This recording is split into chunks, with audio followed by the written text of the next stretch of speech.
عربوں سے پہلے بنی اسرائیل قوم اللہ کی لاڈلی امت تھی، اور اس نے بھی اللہ کے پیغام کو جب پیٹھ دکھائی تو ان کی جگہ عرب کو دنیا کی خلافت سونپ دی گئی، اور جب عرب نے بھی بالکل اسی طرح سے اللہ کے قرآن یعنی اللہ کے پیغام کو پیٹھ دکھائی تو ان سے دنیا کی خلافت کو چھین کر سلطنت عثمانیہ کے حوالے کر دی گئی۔ اس لال بچیا کی قربانی کے بعد تیسری عالمی جنگ کی پیشن گوئیوں اور پھر دجال کے ظہور کی پیشن گوئی علامی کتابوں کے اندر قیامت کی آخری نشانی کے طور پر موجود ہے۔ یہودی قوم جس آخری مسیح کی 2000 سال سے منتظر ہے وہ تورات کی پیشن گوئی کے مطابق حضرت عیسیٰ علیہ السلام تھے، جنہیں اس قوم نے سازش کروا کر رومی بادشاہ کے حکم پر سولی پر لٹکانے کی کوشش کی، لیکن اللہ نے انہیں زندہ آسمانوں پر اٹھا لیا۔ اور اب کی بار جو مسیح ان کا تیسری عالمی جنگ کے بعد ان کا بادشاہ بن کر سامنے آئے گا وہ دراصل جھوٹا مسیح یعنی دجال ہوگا، جس کا خاتمہ کرنے کے لیے عیسیٰ علیہ السلام دنیا کے اندر واپس آئیں گے، کیونکہ اللہ کے رسولوں کو ان کا پیغام پہنچانے سے پہلے قتل نہیں کیا جا سکتا، لیکن اس بار وہ رسول نہیں بلکہ رسول اللہ کا امتی بن کر دنیا کے اندر واپس آئیں گے اور اس فتنہ عظیم یعنی دجال کا خاتمہ کریں گے، جسے ختم کرنا کسی اور کے بس میں نہیں ہوگا۔ وہ دین اسلام کو پوری دنیا پر نافذ کریں گے۔ حضرت عیسیٰ علیہ السلام اس وقت دمشق کی ایک جامع مسجد پر آسمان سے فرشتوں کے کندھوں پر ہاتھ رکھ کر تشریف لائیں گے، جب امام مہدی علیہ السلام اور ان کی فوج کو دجال اور اس کی فوج نے دمشق کے ہی کسی مقام پر کسی جگہ پر گھیر لیا ہوگا۔ حدیث مبارکہ کے مطابق امام مہدی علیہ السلام کا ساتھ دینے کے لیے یا پھر ان کی فوج کے اندر جو کالے جھنڈوں کی جماعتیں شامل ہوں گی وہ عرب کے مشرق یعنی آج کے ہندوستان، پاکستان، ایران اور افغانستان کی طرف سے آئیں گی، جنہیں اس وقت خراسان کہا جاتا تھا۔ اللہ کے رسول نے فرمایا تھا کہ ان فوجوں کا روح کوئی پھیر نہیں سکے گا، ان کو کوئی نہیں روک سکے گا، یہاں تک کہ وہ ایلیا یعنی یروشلم کے اندر جا کر موجودہ اسرائیل میں جا کر امام مہدی علیہ السلام سے ملاقات کریں گی، ان کی فوج میں شامل ہو کر امام مہدی علیہ السلام کی خلافت کو قائم کریں گی۔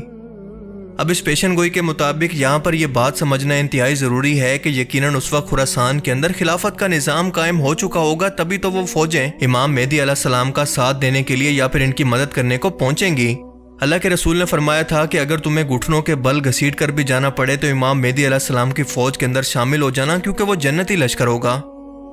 افغانستان میں حال ہی میں اسلامی خلافت کا نظام، پاکستان کے اندر ڈکٹیٹرشپ کے خاتمے کے اشارے، ہندوستان کے اندر مسلمانوں پر بڑھتے فسادات، کیا یہ سب کچھ بلا وجہ ہو رہا ہے؟ نہیں، بالکل نہیں، بلکہ یہ تمام حالات بالکل وہی بن رہے ہیں کہ یہ حالات ایک ایسی فوج کو تیار کریں گے جو کہ اکٹھے ہو کر خراسان سے نکلے گی اور امام مہدی علیہ السلام کے ساتھ مل کر یروشلم شہر کو اور مسجد الاقصی کی جگہ کو آزاد کروائیں گے، جہاں پر اس وقت تیسری مرتبہ ہیکل سلیمانی بن چکا ہوگا، اور یہاں پر ہوگی وہ تیسری عالمی جنگ جس کے بارے میں اللہ کے رسول صلی اللہ علیہ وسلم نے فرمایا تھا کہ یہ اتنی خون ریز ہوگی کہ اگر ایک شخص کے 100 بیٹے ہیں تو 999 اس میں قتل ہو جائیں گے، صرف اور صرف ایک باقی رہے گا۔ لیکن اس خون ریز جنگ کے بعد یا پھر مشکل کے بعد اللہ تعالیٰ آخر کے اندر مومنین کو یا مسلمانوں کو فتح دے گا۔ یہودی، عیسائی اور منافقین شکست کھا کر بھاگیں گے اور یہودی فوج چھپ کر غرقد کے درخت کے اندر پناہ لے گی، جس کا وہ آج جگہ جگہ پر اسرائیل یا یروشلم کے اندر پورا بھاگ لگا چکی ہے۔ اس تیسری عالمی جنگ کی فتح کے بعد اور دجال کے قتل کے بعد حضرت عیسیٰ علیہ السلام پوری دنیا پر ایک ہی حکومت کو نافذ کریں گے۔ اس وقت پوری دنیا کے اندر صرف ایک ہی دین ہوگا یعنی دین اسلام، اور اس کے بعد قیامت کا آغاز ہوگا۔ اب آپ خود اندازہ لگائیں کہ ہم اینڈ ٹائمز یعنی قیامت کے کتنا قریب پہنچ چکے ہیں۔ یہ فکر کی بات نہیں بلکہ خوشی کی خبر ہے، کیونکہ ہم نے اپنی زندگی کے اندر ان پیشن گوئیوں کو پورا ہوتے ہوئے اپنی آنکھوں سے دیکھ لیا۔ ہمارے پاس سوچنے کے لیے ابھی بہت وقت ہے کہ ہم اپنی آخرت کی فکر کریں، اللہ تعالیٰ کو راضی کریں، اور اس جنگ کے بعد ایک لمبا امن و سکون کا دور بھی آنے والا ہے۔ ہم انسان چاہیں یا نہ چاہیں ہمیں موت تو ویسے بھی ایک نہ ایک دن آنی ہے، تو کیوں نہ ہم ان خوش نصیب لوگوں کے اندر شامل ہو کر ہمیشہ کی جنت کا سودا کریں، جو امام مہدی علیہ السلام کے ساتھی اور رسول اللہ صلی اللہ علیہ وسلم کے فرمان کے مطابق جنتی گروہ کے اندر شامل ہوں گے، جنہیں آپ نے خود جنت کی بشارت دی۔ اللہ تعالی ہمیں سمجھنے کی اور نیک عمل کرنے کی توفیق عطا فرمائے، آمین۔ باقی آپ لوگ اس بارے میں کیا سوچتے ہیں، اپنی قیمتی رائے کا اظہار کمنٹ سیکشن میں ضرور کریں۔ Thanks for watching this video. اللہ حافظ۔